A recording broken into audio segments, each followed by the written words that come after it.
आसानी से कह सकता हूं, मैं बड़ी आसानी से कह सकता हूं कि ये टॉपिक नेटवर्क सिक्योरिटी का ये इतना बड़ा टॉपिक है, ये इतना बड़ा टॉपिक है, ये इतना बड़ा टॉपिक है कि ये नेटवर्क सिक्योरिटी का टॉपिक इतना बड़ा है कि ये खुद एक कंप्लीट फील्ड बन चुकी है। Now you can do BS in cyber security, network security. You can do the MS, PhD.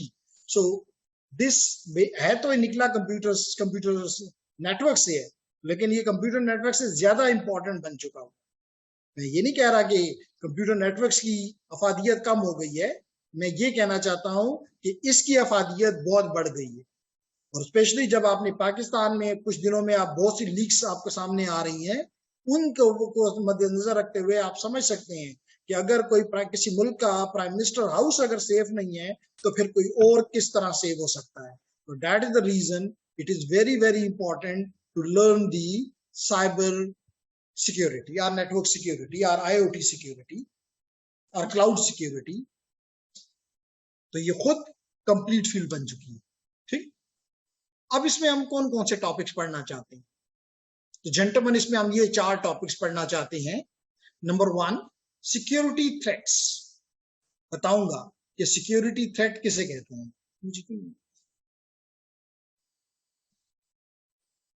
Security threats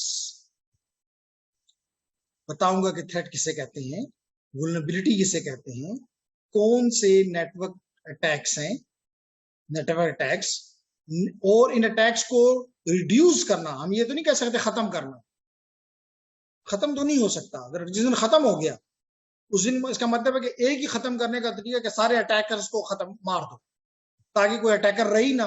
तो आप कहें जी मेरा नेटवर्क, 2 तरीके हैं, बल्कि 2 तरीके हैं नेटवर्क को 100% सिक्योर करने के।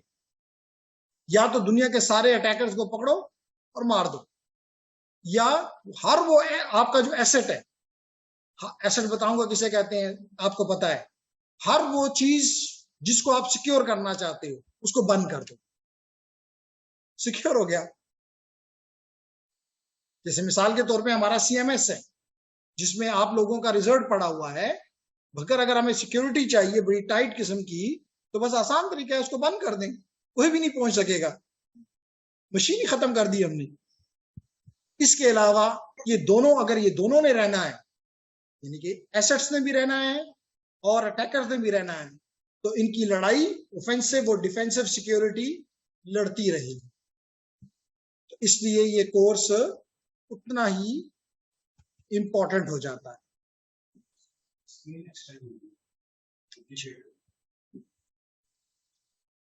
आपको कैसे पता चलता है? क्योंकि आपका माउस पे है।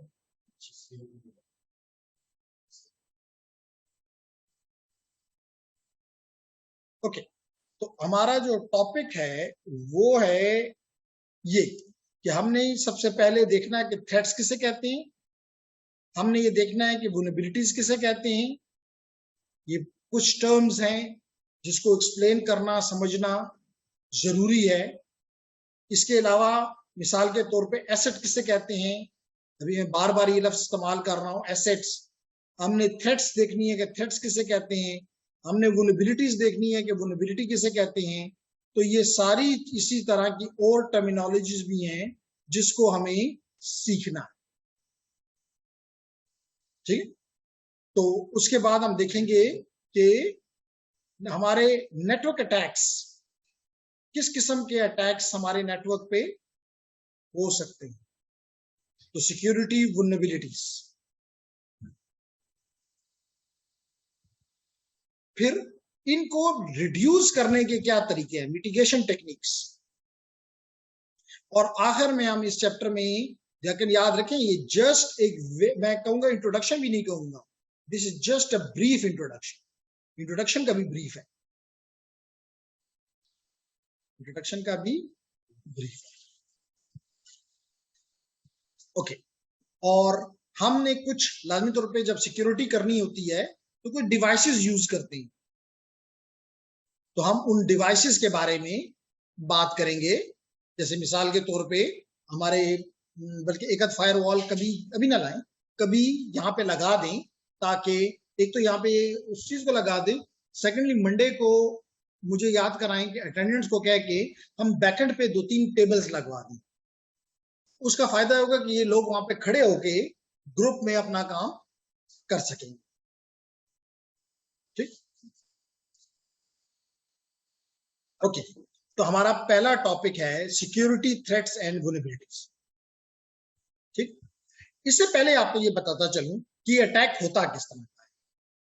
जब भी आपको अटैक करना होता है तो आप, जैसे मिसाल के तौर पे अगर किसी ने चोरी करनी, किसी घर में, किसी दफ्तर में, किसी ऑर्गेनाइजेशन में, तो क्या तरीका, आप क्या समझते हैं क्या होना चाहिए? मेरे ख्याल से सबसे पहले ये है कि आपको उस जगह के बारे में मुकम्मल इंफॉर्मेशन गैदर करनी चाहिए, जिसको कहते हैं रिकॉग्निसेंस। रिकॉग्निसेंस,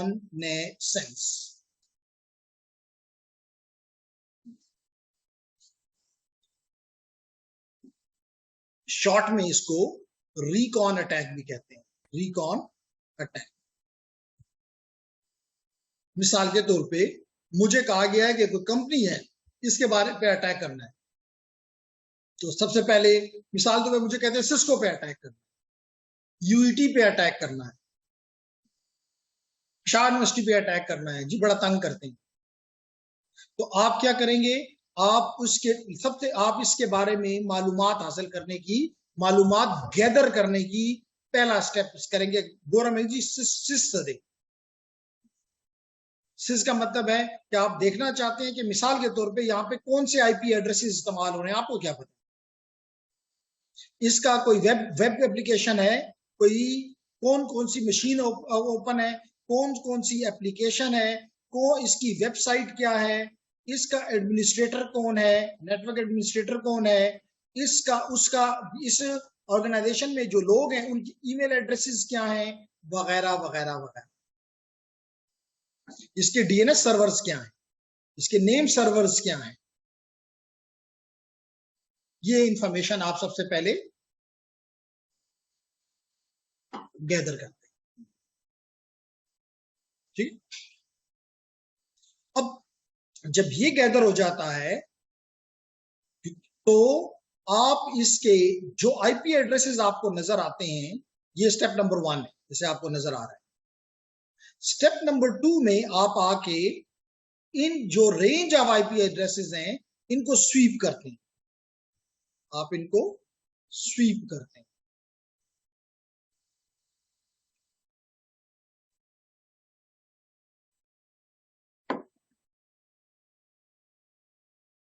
ठीक है, स्वीप का मतलब ये है, हो सकता है कि आपको फील हो कि इस ऑर्गेनाइजेशन में 500 आईपी एड्रेसेस हैं, लेकिन मुझे क्या पता सारी की सारी इस्तेमाल हो रहे हैं? नहीं, हो सकता है इसमें से सिर्फ 50 इस्तेमाल हो रहे हैं और बाकी आईपी एड्रेसेस उन्होंने नहीं इस्तेमाल किए। तो आपको ये आईपी है, इन 500 में से वो आईपी जो इस्तेमाल हो रहे हैं वो निकालनी है, क्योंकि आप अपने अटैक को आहिस्ता आहिस्ता नैरो डाउन करते जाएंगे ना, पता चले कि मैंने करना क्या है। इवन एक और टर्म भी बड़ी इंपॉर्टेंट है इस नेटवर्क सिक्योरिटी में, बशीर, और ये है, चलें यहाँ पे कुछ लोग और भी आ गए हैं, बशीर है और कलीम। अच्छा, तो बशीर एंड कलीम, ये टर्म बड़ी इंपॉर्टेंट एक इस्तेमाल होती है नेटवर्क्स में, बल्कि सिक्योरिटी में, पेनिट्रेशन टेस्टर, पेनिट्रेशन टेस्टर, या एक और टर्म भी आपने सुनी कि बग बाउंटी, ये पैसे वाले काम है।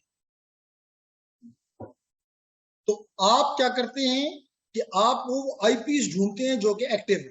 इसका मतलब स्वीप के दौरान, आईपी स्वीप के दौरान आप एक्टिव आईपी एड्रेसेस ढूंढते हैं। फिर आप इसमें हर एक डिवाइस जो एक्टिव है, नीलामी तौर पर जो अनएक्टिव है उसकी पोर्ट ढूंढना तो बेवकूफी है, टाइम जाया करना है। तो आप क्या करते हैं, आपको पता है कि हर एक डिवाइस जिसका आईपी है उसके ऊपर पोर्ट्स होंगी, तो आप इसकी ओपन पोर्ट्स ढूंढते हैं तो आपको पता है कि 0 से लेकर 65,535 पोर्ट्स हैं। तो आप इनमें से सिर्फ वो ढूंढते हैं जो ओपन है, जो क्लोज है वो तो दरवाजे ही बंद है, ताले लगे हुए हैं, उस पर तो लाजमी तौर पे कुछ भी नहीं है, घर ताला है। तो जो घर ओपन है आप वो ढूंढते हैं, और इस ओपन से आपको पता चलता है कि यहाँ पे कौन कौन सी एप्लीकेशन, क्योंकि हर एक वेल नोन पोर्ट के ऊपर एक खास एप्लीकेशन रन कर रही होती है। मिसाल के तौर पे एसएसएच की पोर्ट है, पोर्ट नंबर 23। इसका मतलब यह है कि ये अगर ये पोर्ट ओपन है, या टेलनेट, ठीक है ना, अगर टेलनेट पोर्ट ओपन है, इसका क्या मतलब है? इसका मतलब है कि अगर इसका मतलब है कि वो दरवाजा खुला है, आप भी टेलनेट कर सकते हो। अगर टेलनेट है, खुला ही नहीं है, तो फिर तो वो घर ही नहीं है ना, वो बंद है, ताला है। ऐसे टाइम ना जाया करो उसके ऊपर। तो आपने, ये तो एक एग्जांपल हुई।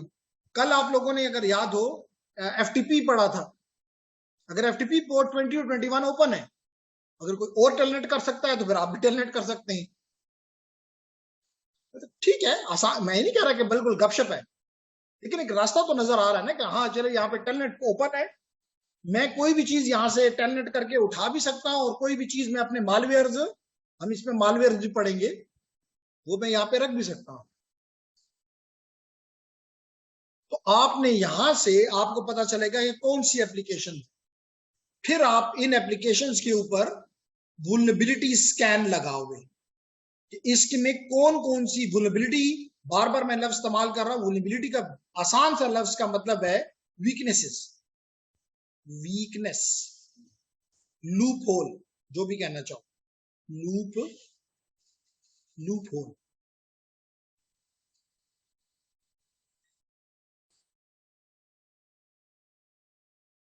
तो लगा दो, ऐसे टूल्स इस्तेमाल करो जिसके लिए, मिसाल के तौर पे, जो कि एज ए वुलनेबिलिटी असेसमेंट या वुलनेबिलिटी स्कैनर, वुलनेबिलिटी स्कैनर के तौर पे काम करते हैं। आप इन टूल्स के ऊपर वो टूल्स इस्तेमाल करो और इसके वीकनेसेस निकालो, और फिर उन वीकनेसेस को आप क्या करोगे, एक्सप्लॉइट करोगे। वुलनेबिलिटीज को, नंबर 5, आपने उसके बाद इन वुलनेबिलिटीज जो आपने ढूंढ ली उनको एक्सप्लॉइट करो, यानी इस्तेमाल करो, और जब इस्तेमाल हो जाए तो फिर आप उससे एक्सेस हासिल करो। एक्सेस हासिल हो गया तो इसका मतलब है कि इस तरह हो गया जैसे आप उस सिस्टम के ऊपर बैठे हुए हैं, एक्सेस हो गई ना, नहीं आप उस घर के अंदर दाखिल हो गए। तो फिर कल की तरह हमने, कल भी शायद नहीं, सॉरी, बाजू का मुख्तलिफ चीजों को पढ़ाता हूं तो चीजें मिक्स हो जाती हैं। फिर आप कोशिश करें कि वहां के पासवर्ड जो हैं वो क्रैक करो, जितने भी, मिसाल तौर पे अगर आपने किसी मशीन के रूट का पासवर्ड क्रैक कर लिया है, फिर तो आप उसके मालिक बन गए। रूट का मतलब होता है एडमिनिस्ट्रेटर, सुपर यूजर, जो मर्जी नाम दो। तो अगर आपने वो सुपर यूजर क्या मिल गया, किसी भी यूजर का मिल गया, आपके लिए आसानी हो गई कि जी अच्छा, आप तो फिर वहां पे, आप तो वहां पे फिर एक वैलिड यूजर के तौर पे इंटर हो जाओगे। फिर क्या करो, अगर आप वैलिड यूजर बन गए हो तो अपनी प्रिविलेजेस को एस्केलेट करो, अपनी प्रिविलेजेस को, ये चीजें यहां नहीं लिखी हुई, इसलिए वो बता रहा हूं कि मुझे लगता है कि आप में से कुछ लोग तो definitely cyber security, cloud security, IoT security, इस साइड पे, साइबर सिक्योरिटी, नेटवर्क सिक्योरिटी, इन साइड पे जाएंगे। तो आपको इतना तो पता हो कि अगर किसी कोई आपसे बात करे, या आपको, एक सबसे बड़ा हमारे यूनिवर्सिटीज में जो मसला है वो है काउंसलिंग की कमी। हमारे बच्चे को यही नहीं पता होता कि मेरे लिए कौन से रास्ते आगे खुलेंगे और मुझे किस तरफ कंसंट्रेट करना चाहिए।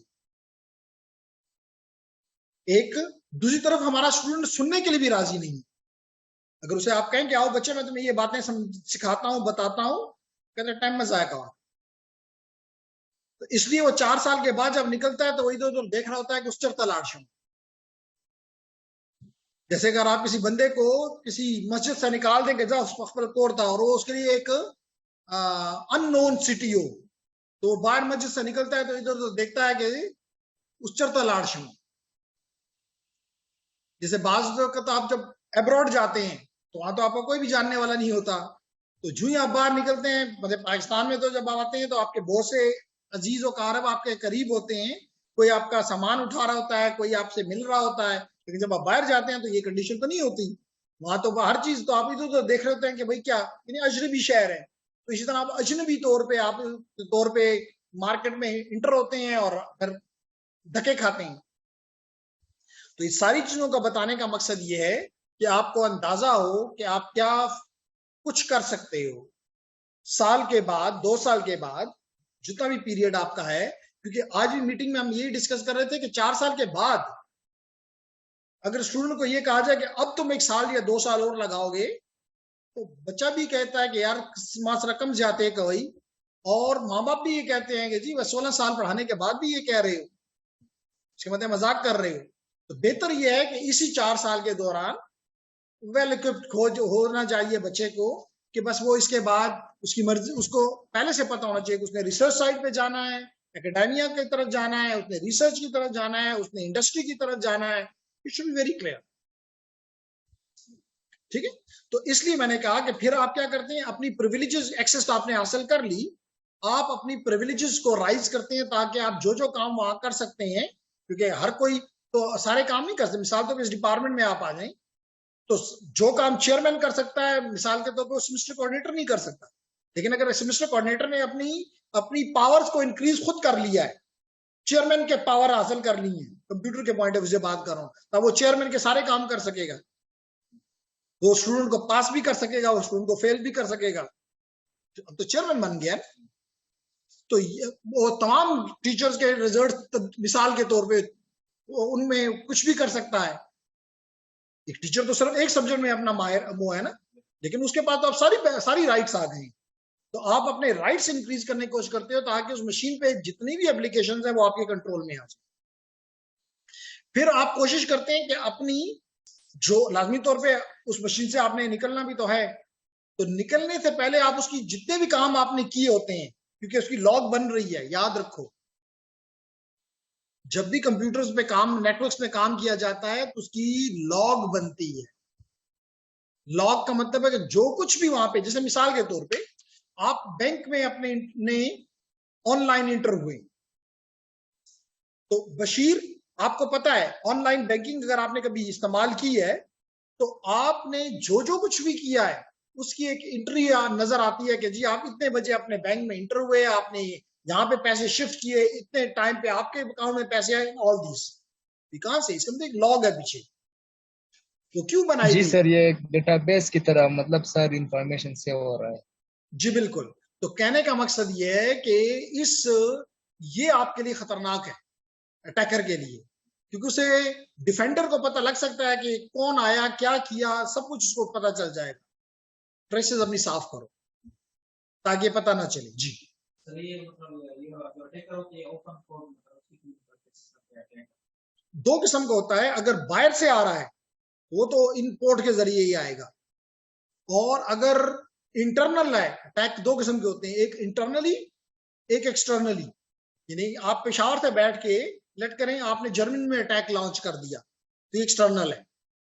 और ये भी हो सकता है कि आपकी अपनी ऑर्गेनाइजेशन का कोई बंदा हो और आप ऑर्गेनाइजेशन से वो खफा है, लेट इट बी, या वो उसने बाहर से किसी से पैसे ले लिए कि जी जब अदा करो कम, तो वो इंटरनली आपके स्विच पे अपने आप को कनेक्ट करके ये कुछ भी कर सकता है। उसके लिए फिर उसको ओपन पोर्ट की जरूरत है। एक्सटर्नल की सर मतलब फोर्स को सिक्योर करना लाजमी बात है। और ओपन पोर्ट्स मतलब सर जो पोर्ट्स एक्टिव होते हैं, जो ओपन लाजमी तौर पर मजबूरी है ओपन रखना। जैसे देखे ना आपका घर है तो दरवाजा क्यों क्यों आप उस पर ताला नहीं लगाते हो, क्योंकि आपने उससे आना जाना होता है। तो वो आपकी मजबूरी है कि यू हैव टू की। मिसाल तो एफटीपी है, अब आपने फाइलें लोगों, आपने एक एफटीपी सर्वर बनाया है, आप चाहते हैं कि लोग उस पर आके अपनी फाइलें सेव करें, ये तो आपका बिजनेस है। तो अगर आपने उस बिजनेस नहीं करना तो बस आप बिजली पर्दा बन गई। समझ गए ना? तो हमने अपनी एक्सेस हासिल करनी है, जैसे छठा पॉइंट। सर लेकिन ये चीजें फाइंड करना भी तो मतलब सर इतना आसान तो नहीं है ना सर। मतलब तो लाजमी तौर कोई पे भी जो आ आप जाए और ये चीज, जब आपको कोई ये चीजें थाउजेंड ऑफ मतलब डॉलर्स, जी जी बोले, बोले बशीर। मतलब सर लेकिन कोई भी आ जाए और ये चीजें फाइंड करना सर ये तो मतलब इम्पॉसिबल है ना। आईपी एड्रेसेस किसी ऑर्गेनाइजेशन को की आईपी फाइंड करना और उसकी मतलब वेबसाइट्स पे लॉगिन होना या उसके एडमिनिस्ट्रेटर को फाइंड करना सर ये चीजें मतलब इतनी इजी तो नहीं है ना सर।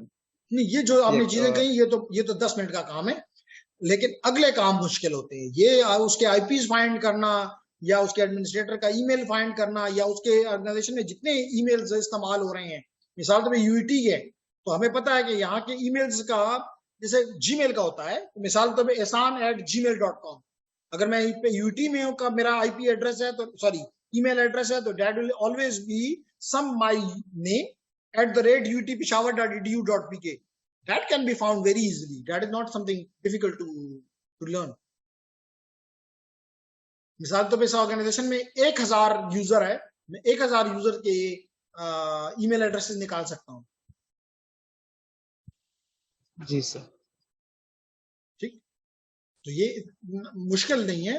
मुश्किल ये काम होता है उसके बाद कि जब आपने उसकी वल्नरेबिलिटीज निकाली, तो अब इसको एक्सप्लॉइट कैसे किया जाए, ये वाला स्टेप जो है, ये वाला स्टेप नंबर 5 से मुश्किल होना शुरू हो जाता है, क्योंकि आपने एक्सप्लॉइट करना है और उसने अपने आप को बचाना है। तो यहाँ पे आप इस तरह आ गए हैं जैसे आप किसी जैसे दो पहलवान आपस में लड़ना शुरू करते हैं, तो असल मुकाबला वहां से स्टार्ट होता है कि आपने कोशिश करनी है कि उसको गिराऊं और उसने कोशिश करनी है कि मैं ना गिरूं। तो that is starting from here, vulnerability exploits. ये वाले काम आसान है, गैदरिंग करना, रिकॉनेसेंस करना, आईपीज को स्वीप करना, ओपन पोर्ट्स को फाइंड करना, वल्नरेबिलिटीज को फाइंड करना, ये स्टेप्स को इतने नामुमकिन हद तक, बल्कि मुश्किल भी नहीं, मैं मुश्किल भी नहीं कहूंगा। जी जेंटलमैन, बशीर का क्वेश्चन था कि ये जी सारे सर। काम को इतने आसान तो नहीं है कि आप किसी मिसाल के तौर पे, जैसे मैंने कहा कि आप आईपीज फाइंड कर लो, सिस्को कौन से आईपी इस्तेमाल कर रहा है, या आप ये फाइंड कर लो कि सिस्को का वेबसाइट क्या है, या ये फाइंड कर लो कि उसका एडमिनिस्ट्रेटर का क्या नाम है, या ये फाइंड कर लो कि उसके नेम सर्वर्स कौन कौन से हैं, उनके कौन कौन से हैं, उनका आईपी क्या है। ये तो कहता है बड़ा मुश्किल काम है, इसको इन्फॉर्मेशन गैदरिंग बड़ा इज इट टफ टास्क। तो मैंने उसे कहा नहीं जी, it is not a tough task, it is simple, it can be done easily by using the attacking tools. Even ये चीजें तो इवन आप हु इज कर लो, हु इज कर लो, हु इज, तो आपको ये सारी चीजें मिल जाएंगी।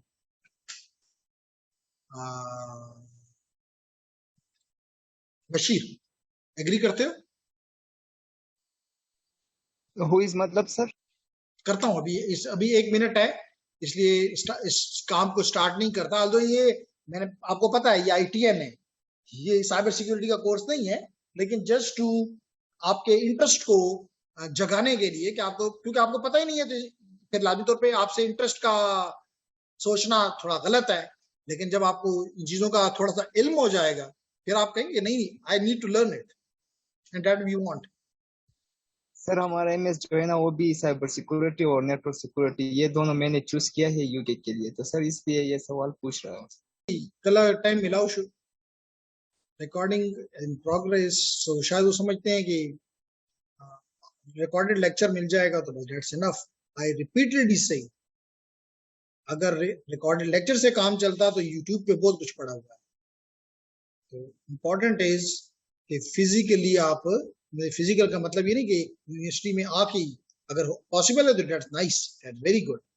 लेकिन अगर चलिए ये पॉसिबल नहीं है, तो घर से बैठ के इतना तो हो कि, इतना तो हो कि आपको कोई एडवांटेज मतलब हो, मिले। ठीक है, ओके जी। तो आपने अभी पूछा बशीर कि हु इज क्या है, तो मैं आपको ये बता रहा हूं, मिसाल के तौर पे मैं करता हूं हु इज लुकअप, एक साइट है, और इसकी मदद से मैं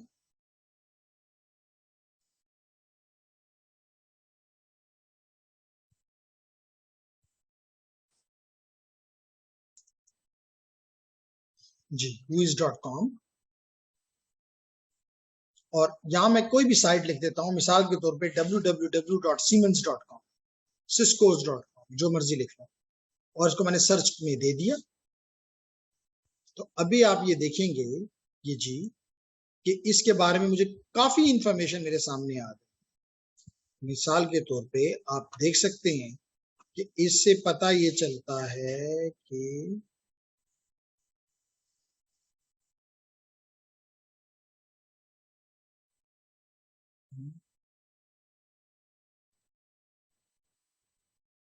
जी देख लो, कहता है इसके डोमेन का नाम ये है, इसके बता रहा है कि ये कहाँ, ये साइट कहाँ पे रजिस्टर हुई है। ये इस यूएस में रजिस्टर्ड है। ये कब रजिस्टर हुई थी? ये 1986 में रजिस्टर हुई थी। और इसकी रजिस्ट्रेशन कब एक्सपायर होगी?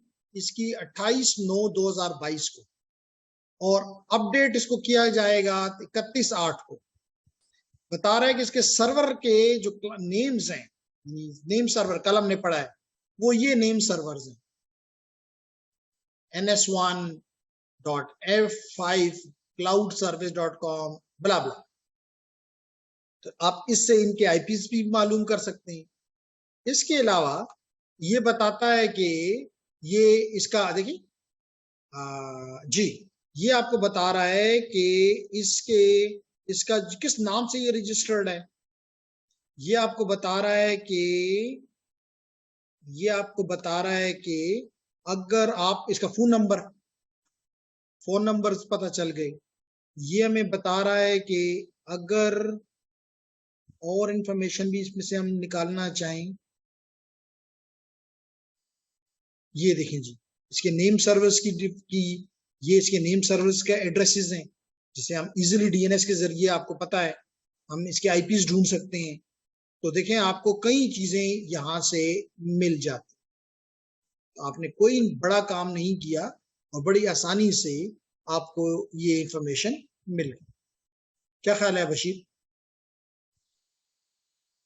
जी सर।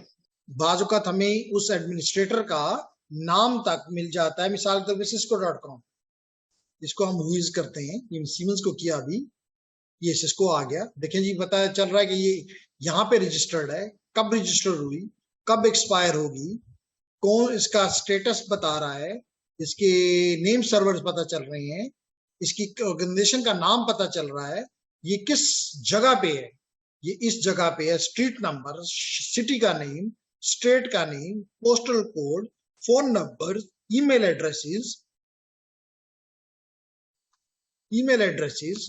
फिर बताया जा रहा है कि एडमिनिस्ट्रेटर का कांटेक्ट करना हो तो उसकी इंफॉर्मेशन, टेक्निकल कांटेक्ट अगर चाहिए तो उसके बारे में बताया जा रहा है कि ये है जी टेक्निकल का कांटेक्ट इसके आपके।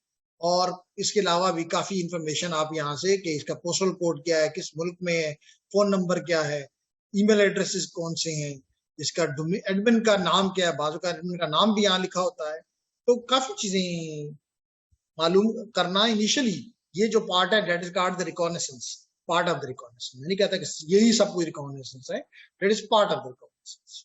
जी, तो मुश्किल बात है इसमें? No sir. तो हम ये यहां से बिस्मिल्लाह करते हैं, और बिस्मिल्लाह करने के बाद आहिस्ता आहिस्ता हम ये सारे स्टेप 1 2 3 4 5 6 और आगे भी हम करते जाते, चाहे हम हैकर हैं, चाहे हम बग बाउंटर हैं, चाहे हम पेनिट्रेशन टेस्टर हैं, ये सारे काम हम सब करते। ठीक है, बात समझ आ गई? जी सर। ओके, तो जेंटलमैन, जैसे यहाँ पे लिखा है कि attack on the network can be devastating, लाजमी तौर पे कोई भी आपके नेटवर्क पे अटैक करता है तो आपके लिए कोई खुशी का काम तो नहीं है ना, कि आप कहेंगे जी राजा नन ट्रीट वर्कम तो लड़ा तो मा नेटवर्क बांधे नन अटैक शेवे दे। It will be devastating for you. जी कितना नुकसान हो गया है, कौन सी क्या क्या नुकसान हो सकता है, अभी हम इस पे बात करेंगे। इससे क्या नुकसान आ सकता है? You result in the loss of time, इसमें loss of money due to the damage और theft of information, important information. और हर वो चीज जो आपकी ऑर्गेनाइजेशन के लिए, आपके लिए इंपॉर्टेंट हो, उसको सिक्योरिटी के टर्म में एसेट्स कहते हैं। उसको क्या कहते हैं? एसेट्स कहते हैं। तो कहता है intruder can gain access to a network. Intruder यानी कि हैकर, हैकर जिसको हम हैकर भी कह सकते हैं और थ्रेट एक्टर भी कह सकते हैं। क्या कह सकते हैं? Threat actor, threat actor. या आपका दिल चाहता है उसको हैकर कहना तो हैकर कहना, आपका दिल चाहता है कि उसको इंट्रूडर कहूं तो उसको इंट्रूडर कह लो, ये तो आपके दिल की बात है ना। तो इंट्रूडर जो है can gain access to a network through, किसके जरिए? वल्नरेबिलिटीज के जरिए। यही तो मैंने यहाँ पे वल्नरेबिलिटी स्कैनर जो हमारा जो भी पॉइंट था नंबर 4, यहाँ पे मैंने यही तो वल्नरेबिलिटीज तो मैंने सर्च की।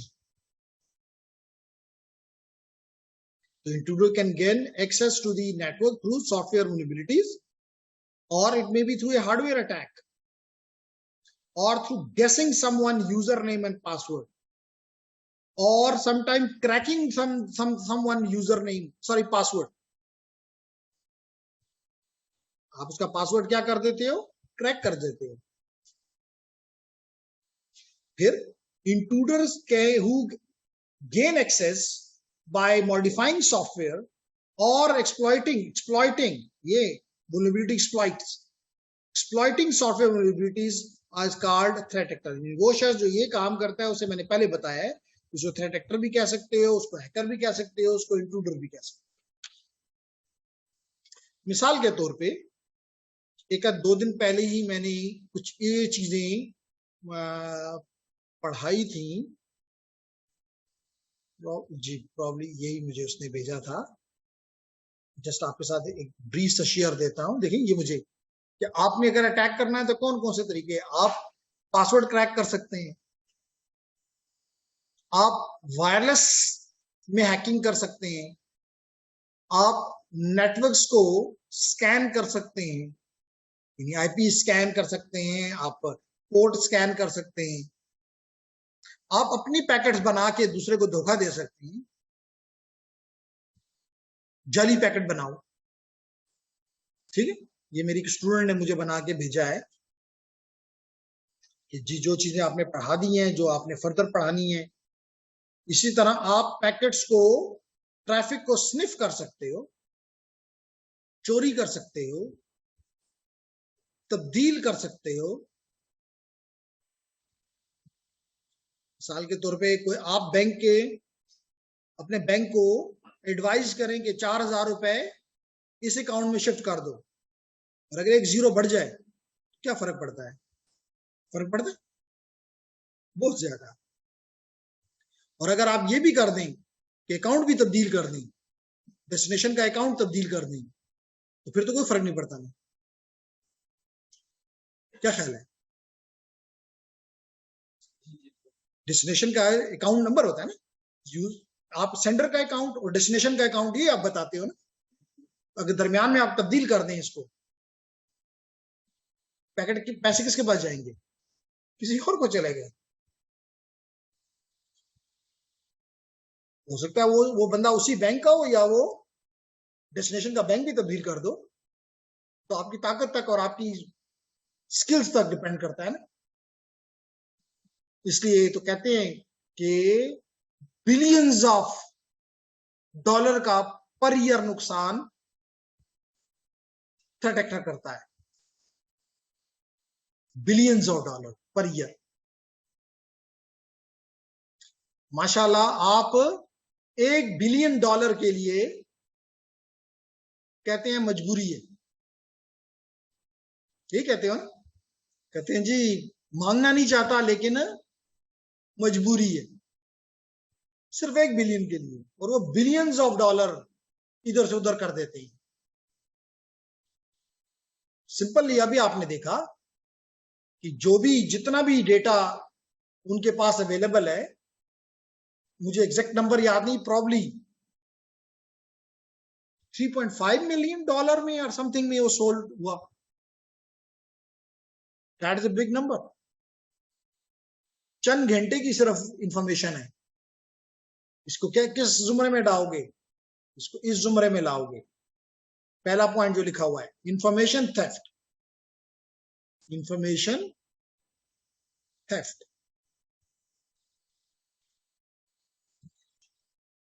जेंटलमैन, इस इंफॉर्मेशन थ्रेट से दुनिया का नक्शा बदल जाता है। याद है जब प्रीवियस गवर्नमेंट थी अमेरिका में, कौन था प्रेसिडेंट? Donald Trump. लेकिन डोनाल्ड ट्रंप जब इलेक्शन लड़ रहा था, उसके जीतने के चांसेस थे? नहीं, उसके जीतने के कोई चांसेस नहीं। कोई सोच ही नहीं सकता था कि हेनरी हारेगी और ये प्रेसिडेंट बनेगा, लेकिन बन गया ना। कैसे बन गया? उसकी ईमेल्स को, ईमेल क्या है? इंफॉर्मेशन थेफ्ट की गई और उसको ओपन कर दिया गया। वो हमारे पाकिस्तानियों की तरह तो नहीं है ना, उन्होंने जू ही देखा कि ये बंदी तो मुल्क के मफाद में नहीं है या सही काम नहीं करती, उन्होंने उसी दिन अपना वोट देने का वो मंसूबा बदल दिया। और डोनाल्ड ट्रंप, जिसके बारे में किसी ने सोचा भी नहीं था, become the president of US. तो ये इतना बड़ा काम है।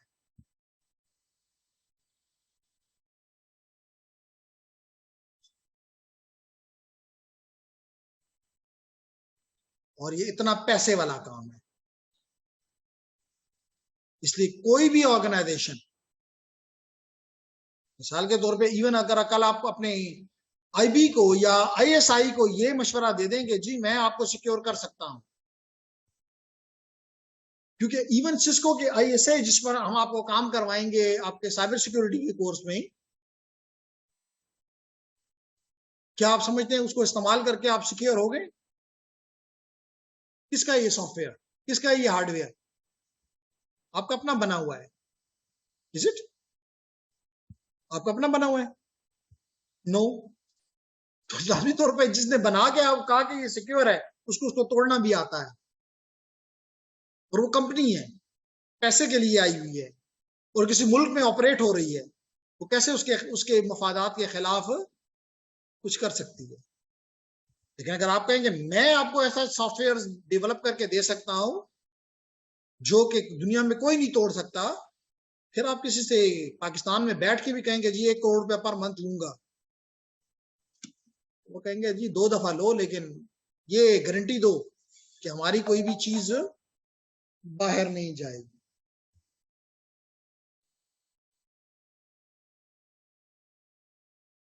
ठीक है? तो जेंटलमैन, हम बात ये कर रहे थे कि इंफॉर्मेशन थेफ्ट कितना बड़ा जुल्म है, कितना बड़ा काम है। क्लियर? ओके।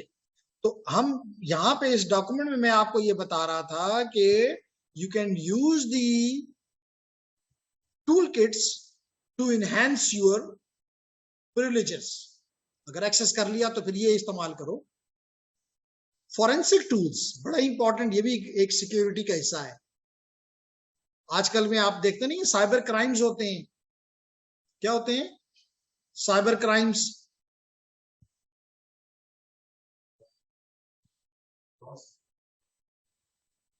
क्या कहूं? कि अगर कोई भी साइबर क्राइम होता है तो क्या उसकी एविडेंस कलेक्ट करना जरूरी नहीं होगा? होगा कि नहीं होगा? डेफिनेटली होगा। मतलब कोई भी केस, सिंपल एज दिस, चंद साल पहले किसी को 11 साल, किसी को 10 साल, किसी को 7 साल सजाएं हो गई कि जेल में रहोगे, और फिर कहा गया माफ हो गए। मतलब नहीं, माफ भी नहीं हुए, ये केस ही गलत था, बरी हो गए ना। बरी का ही मतलब होता है ना कि जी वो बात गलत थी। क्यों जज साहब ने कहा कि वो बात गलत थी? एविडेंस या तो गायब हो गई, या एविडेंस पर वो नहीं किया गया, या कानूनी बदल दिया गया कि एविडेंस का नकारा हो जाए। असल मकसद था एविडेंस को नकारा बनाना। एविडेंस कलेक्ट करना एक बहुत ही इंपॉर्टेंट साइबर सिक्योरिटी का काम होता है, जिसको कहते हैं डिजिटल फॉरेंसिक।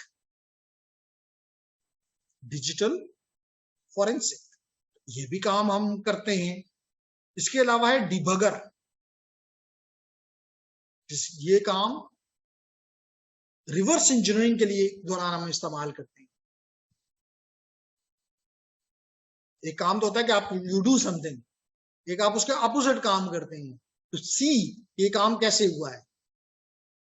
जैसे बाज वक्त कहते हैं ना कि जी कोई भी टेक्नोलॉजी है, फलाने मुल्क ने उसको रिवर्स इंजीनियरिंग करके वो चीज बना ली है, उसके लिए जरूरी है कि वो उसका सारे स्टेप्स को तो डिबगिंग के दौरान हम करते हैं। इंक्रिप्शन बड़ा ही इंपॉर्टेंट काम है। इंक्रिप्शन जो कि आपको कॉन्फिडेंशियलिटी देती है। इसी तरह अभी मैंने आपके सामने शेयर किया था वल्नरेबिलिटी एक्सप्लॉयटेशन टूल्स, जिससे आप जो भी वल्नरेबिलिटी वीकनेस है आप उसको इस्तेमाल करके अपना मकसद हासिल करते हैं।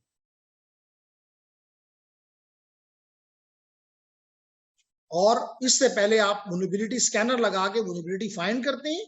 मिसाल दी हुई है, ये जो 1 2 लिखा हुआ है ये एग्जाम्पल है, या तो हमने ये कर ली हुई है या हमें ये कर लेनी चाहिए। ठीक है, तो कहने का मेरा मकसद ये था जेंटलमैन कि क्या कुछ आपको सीखना चाहिए in next few months, years, if you want to become a successful cyber security professional। कुछ बात समझ आ रही है? तो यहां पे बशीर यही कहा जा रहा है कि after the threat actor gain access number 6 point कहता है अगर ये काम कर लिया तो क्या होगा। 4 टाइप ऑफ थ्रेट में अराइज, कहता है 4 किस्म के खतरात अगर किसी ने एक्सेस कर लिया, यानी कि पॉइंट 1 से गुजरा, 2 किया, 3 किया, 4 किया, 5 किया और 6 कर लिया, तो आपके लिए 4 खतरे सामने आ गए। वो क्या क्या कर सकता है। अगर उसने एक्सेस हासिल कर लिया तो वो आपकी इंफॉर्मेशन को अपने पास पहुंचा सकता है। वो चाहे तो आपके डेटा को डिलीट कर सकता है, चाहे तो उस डेटा को वो तब्दील कर सकता है, मैनिपुलेट कर सकता है क्योंकि एक्सेस है उसके पास, या चाहे तो वो आइडेंटिटी थेफ्ट कर सकता है। ये जो वो नहीं है वो चीज बन जाए, वो वैलिड यूजर बन गया, उसने आइडेंटिटी थेफ्ट की है किसी। और चाहे तो आपकी सर्विसेज को डिसरप्ट कर दे, डिनाइल कर दे। ये 4 किस्म के खतरात अगर एक्सेस कर लेता है, ये 6 पॉइंट पूरे कर लेता है, तो ये 4 किस्म के खतरात उसके हो सकते हैं। कौन कौन से? Number 1 information theft, number 2 data loss, data manipulation, identity theft and disruption of services. ये बहुत बड़ा डिसरप्शन ऑफ सर्विसेज आपको फील नहीं हो रहा, ये बहुत बड़ी तकलीफ है। तो मिसाल के तौर पे आप एक बैंक के कस्टमर हैं और जब भी आप कनेक्ट होते हैं आपको बैंक के साथ कनेक्शन नहीं मिलता, तो आप उस बैंक का अकाउंट रखना पसंद करेंगे? हरगिज नहीं। मिसाल इसके आसान ले लेते हैं, हमारे यहाँ पे 2 कंपटीटर हैं, एक करीम और एक उबर।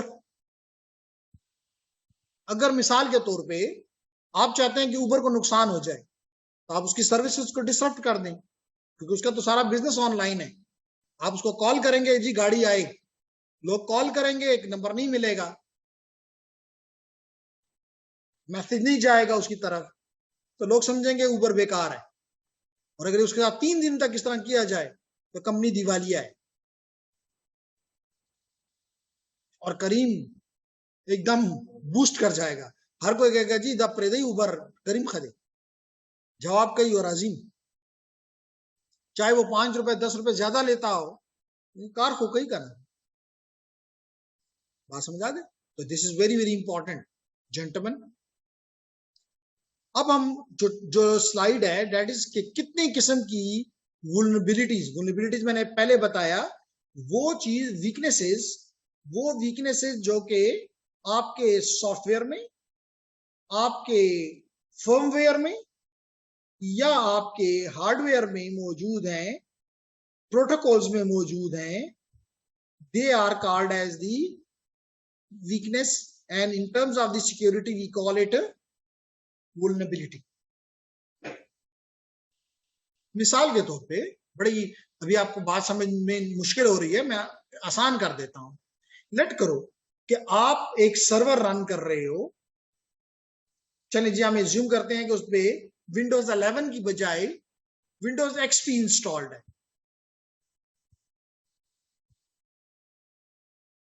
उस पे होना तो विंडोज 11 चाहिए या विंडोज 10 चाहिए, लेकिन उस पे आपने विंडोज एक्सपी इंस्टॉल किया हुआ है. क्या ये वल्नरेबिलिटी है कि नहीं है? क्या ये वीकनेस है कि नहीं है? ये वीकनेस इसलिए है कि आपको पता है कि माइक्रोसॉफ्ट ने इसकी सपोर्ट करता है? नो, सपोर्ट उसने खत्म कर दी है. इसका मतलब जो इसमें वीकनेसेस हैं उसको माइक्रोसॉफ्ट नहीं पैच कर रहा. तो ये यहां इस मशीन के लिए ये क्या बन गई? Software vulnerability.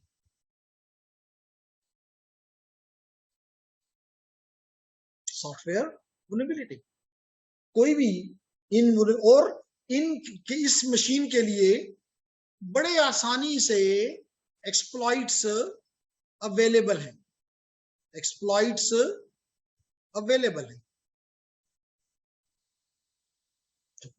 ये तो बड़ा आसान हो गया कि हमें इसके वल्नरेबिलिटीज का भी पता है और हमें इसके एक्सप्लॉइट्स का भी पता है. बात समझ आ गई? तो ये हम कह रहे हैं कि what is vulnerability? Vulnerability is the degree of weakness in network और ए डिवाइस. कहता है some degree of vulnerability is inherited in routers, switches, servers, desktops and even security devices. कहते हैं इनमें vulnerabilities होती हैं, इसलिए इसको पैच करना पड़ता है, फिक्स करना पड़ता है. तो कहते हैं typically the network devices under attack are endpoints. मैंने कल भी बताया था कि किसी क्लास में कि मिसाल के तौर पे अब्बास को एकदम याद आ गया कि हमने बात ही की थी कि अगर आपका सीएमएस है तो ये इसकी में जो इंफॉर्मेशन है, क्या ये आपके एक्सेस स्विच के ऊपर पड़ा होगा? याद है? क्या ये आपके कोर स्विच पे पड़ा होगा? क्या ये आपके डिस्ट्रीब्यूशन स्विच पे पड़ा होगा? क्या ये आपके एक्सेस रूटर पे पड़ा होगा? क्या ये आपके एज रूटर यानी बॉर्डर रूटर पे पड़ा होगा? कोर रूटर पे पड़ा होगा? क्या ये आपके फायरवॉल पे पड़ा होगा? क्या ये आपके इंट्रूजन डिटेक्शन सिस्टम पे पड़ा होगा? या ये आपके वेब सिक्योरिटी अप्लायंस पे पड़ा होगा? कहां पड़ा होगा? ये आपका इंफॉर्मेशन जो कि बड़ी इंपॉर्टेंट है, आप अंडरस्टैंड करते हो, आपके लिए सीएमएस की इंफॉर्मेशन बहुत ही इंपॉर्टेंट है कि नहीं? ज्यादा पे आपका 4 जीपीए है और कोई यहां से तब्दील कर दे और कल आपको पता चले कि मेरा तो जीपीए 2 हो गया है, सी जीपीए 2 हो गया है, या किसी को आप कहेंगे जी 2 है और अगले दिन माशाल्लाह वो 4 हुआ हो. मतलब कि that is a very very very very useful information which is lying in this CMS. मानते हो ना? तो क्या ख्याल है कहां पड़ा हुआ है ये इंफॉर्मेशन? मैंने मुख्तलिफ चीजें लिखी, क्या एज ए जस्ट हिंट, क्या यहां पे है या कहीं और है? जी शाबाश. क्या ख्याल है अलीना का? अलीना का क्या ख्याल है कहां पड़ा होगा ये आपके सीएमएस की इंफॉर्मेशन?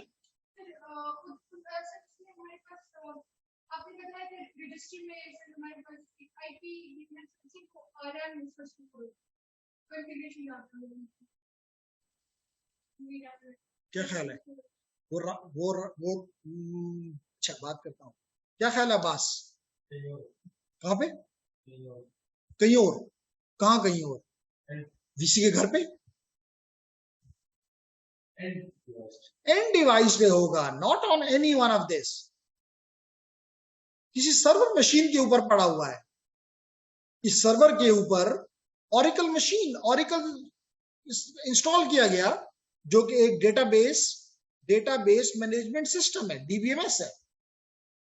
और इस डीबीएमएस के अंदर ये सारी इंफॉर्मेशन, आपके ग्रेड्स हैं, आपके फीस की इंफॉर्मेशन है, आपके 40 कोर्सेज और 25-30 लैब्स के रिजल्ट्स हैं। बाज़ वक़्त आपने एक दफा कोर्स लिया, दोबारा ले लिया इंप्रूवमेंट के लिए या व्हाटएवर, सारी इंफॉर्मेशन इस जगह पे पड़ी हुई है। And this is oracle, this is lying on a machine, on a end device. इसलिए एंड डिवाइसेस को प्रोटेक्ट करना बड़ा इंपॉर्टेंट काम है। सर एक कोऑर्डिनेटर जो चाहिए हमारा सेवा वालों को दूसरे भी हमारे आपने बताया कि एक दफा आपने पूरा सीएमएस का वो निकाला था कि इसका ऑपरेटिंग सिस्टम इतना पुराना वल्नरेबल है, तो ये वो होगा मैंने एक मैसेज पूरा नहीं सुना था। चलिए ये हो गया होगा, ठीक है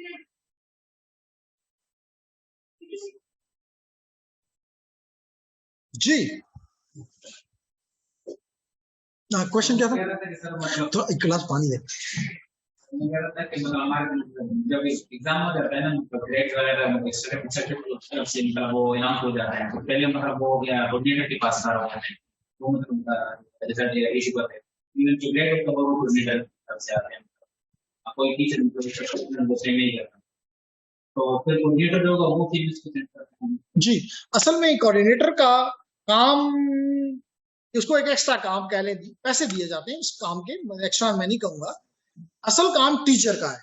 टीचर जो है वो ग्रेड वहां पे लोड करता है, और उस ग्रेड को फिर कोई ना सेमेस्टर कोऑर्डिनेटर, ना चेयरमैन, ना सीएमएस ऑफ का कोई बंदा इसको तब्दील कर सकता है। इसके बाद सारी ताकत टीचर के पास है। ये गरीब सिर्फ टीचर ने अपने आप को बचाने के लिए, स्टूडेंट को हमेशा कहता है मास्टर वही समझता, all the power is with the instructor, with the teacher. अगर इसके अलावा कोई और कोई भी चेंज करता है, दिस इज इलीगल। इवन अगर सीएमएस का मैनेजर चेंज करता है तो दिस इज इलीगल। सिर्फ काम ये होता है कि जब टीचर कर देता है अपलोड, तो सेमेस्टर कोऑर्डिनेटर एक दफा देख लेता है कि कहीं कोई गलती तो नहीं है। अगर गलती है तो फिर भी वो टीचर को बताएगा कि आपके रिजल्ट में यहां पे कोई मसला नजर आ रहा है, आप चेक कर लें। मिसाल के तौर पे 4 स्टूडेंट का रिजल्ट है ही नहीं, तो वो उसको बता देगा कि ये 4 स्टूडेंट्स का इनरोल्ड थे, लेकिन आपने उनका रिजल्ट नहीं डाला हुआ, खाली है। तो वो वहां से उसको करेक्ट, अगर करेक्शन आ जाती है वो करेक्शन कर देगा टीचर, या वो इसको कह देगा कि हाँ ये मुझसे गलती हुई है, ये चीजें ठीक कर लो, हो गया। टीचर के बाद सेमेस्टर कोऑर्डिनेटर उसको जस्ट फॉरवर्डिंग मशीन है, फॉरवर्ड करता है। जब वो फॉरवर्ड हुआ तो बस वो वहां चला गया। फिर वो अब इसके भी देखने से और चेंज करने से बात निकल गई, कोऑर्डिनेटर से भी गई। उसके बाद अब कोऑर्डिनेटर लाजमी तौर पे जब वो चीज कर लेता है तो वो स्टूडेंट के साथ शेयर करता है और व्हाटएवर। हमारे यहाँ पे हम टीचर शेयर करता है, कोऑर्डिनेटर कोई ऐसी हरकत नहीं कर सकता। तो मैं इंस्ट्रक्टर हूं, मैं अपने स्टूडेंट के साथ ग्रेड शेयर करूंगा कि मैं आपको ये ग्रेड मैंने दे दिया, फिर उसको ना कोऑर्डिनेटर, ना चेयरमैन, ना सीएमएस ऑपरेटर कोई भी, या ना सीएमएस का मैनेजर तब्दील कर सकता।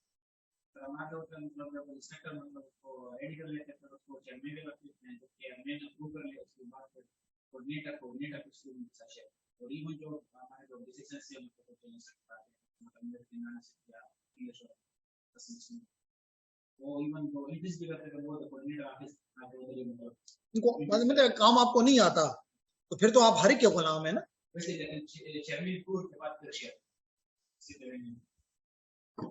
इनिशियली इसकी जरूरत थी, अब इसकी जरूरत नहीं है। इनिशियली इसलिए जरूरत थी कि टीचर्स इस चीजों के लिए रेडी नहीं थे, उनकी कोई ट्रेनिंग तो नहीं हुई थी ना। तो उस वक्त ये होता था कि जी मिनिमम इतने फेल करने हैं, इतने पास करने हैं, ये इसकम के ग्रेड देने हैं, तो वो चेयरमैन के पास रिजल्ट जाते थे कि वो देख ले कि भाई चीजें कोई मसला तो नहीं है। लेकिन नाउ इंस्ट्रक्टर्स आर, और अगर इंस्ट्रक्टर अकड़ जाए तो नमनम दाई टिक दे, दैट इज टिक दे, ठीक है। तो चलें, आज के लिए इतना काफी। आज का लेक्चर मुझे उम्मीद करता हूं कि काफी आपके लिए इंटरेस्टिंग होगा, क्योंकि अभी इससे वही बात, दो स्टूडेंट है, एक बशीर और एक शुएब। तो उम्मीद करते हैं, जुमे का दिन है, लेकिन मैं इसको कोई वैल्यूबल वो नहीं मानता कि जुमा हो कि हफ्ता हो कि इतवार हो, पढ़ने वाला हर सूरत में पढ़ता है। तो चलें, आप अपने दोस्तों को एक फिर मैसेज दे दीजिएगा कि अगर सीरियस होना है तो हो जाओ, और अगर अब भी नहीं होना तो फिर अल्लाह ही आपका हामी और नासर हो, हम क्या कह सकते हैं, ठीक है। तो यहाँ से हम, हमारा बड़ा ही इंटरेस्टिंग टॉपिक हमें नजर आ रहा है, जो कि है, इसमें कोई शक नहीं है। हम वल्नरेबिलिटीज की बातें कर रहे हैं, हम एसेट्स की बातें कर रहे हैं, तो इस किस्म की चीजों से definitely you will learn a lot इंशाल्लाह। तो आज हम इसके लिए यहाँ रोकते हैं, और हम, अच्छा एक चीज और, दूसरी, क्योंकि बशीर भी अगली क्लास में, जो कि switching routing and wireless essential की क्लास है, उसमें अवेलेबल होता है, लेकिन आज हम उस क्लास को नहीं ले रहे, बल्कि हम फिजिकली, हमारे यहाँ पे कुछ स्टूडेंट्स हैं जिन्होंने स्विच पे काम नहीं किया हुआ। तो क्योंकि इसका कल मुझसे ये क्वेश्चन बशीर ने किया भी था कि जी आप चैप्टर 1 से चैप्टर 3 पे क्यों चले गए, तो फिर मैंने उसको एक्सप्लेन किया था कि नहीं, मैं चैप्टर 1 से 3 पे नहीं गया। चैप्टर नंबर 1 जो है इस कोर्स का, that is about the switching routing wireless essential का, that is about the switch configurations, जो कि हमने काफी दफा अपने ITN के कोर्स में की हुई है, लेकिन एक दो तीन स्टूडेंट ऐसे हैं जिन्होंने नहीं की हुई, तो उनको एक जस्ट एक वो देने के लिए कि वो भी आप लोगों के साथ इक्वल हो जाए, क्योंकि एग्जाम जब ये सारे कंप्लीट होगा तो एग्जाम में उसके क्वेश्चंस होंगे। तो वो आज हम, क्योंकि फ्राइडे भी है और शायद लोग भी अवेलेबल ना हो, तो आज हम उस नया चैप्टर नहीं शुरू करना चाहते Bashir, we will start it from next week, which is about the VLANs and then the inter VLAN routing and the port security and many many interesting things which इंशाल्लाह विल बी लर्निंग। तो आज switching routing wireless essential की class नहीं है, और उसकी जगह यहाँ पे स्टूडेंट्स स्विच पे, प्रैक्टिकली स्विच पे कॉन्फ़िगरेशन के टास्क परफॉर्म करें। Is it clear?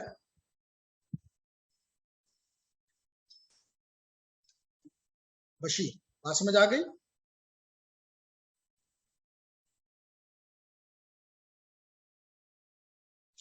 Okay, then if you have any question, please ask, and if you don't have a question, then I stop here and see you inshallah on the coming Wednesday.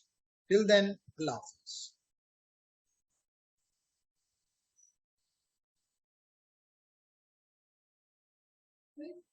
I also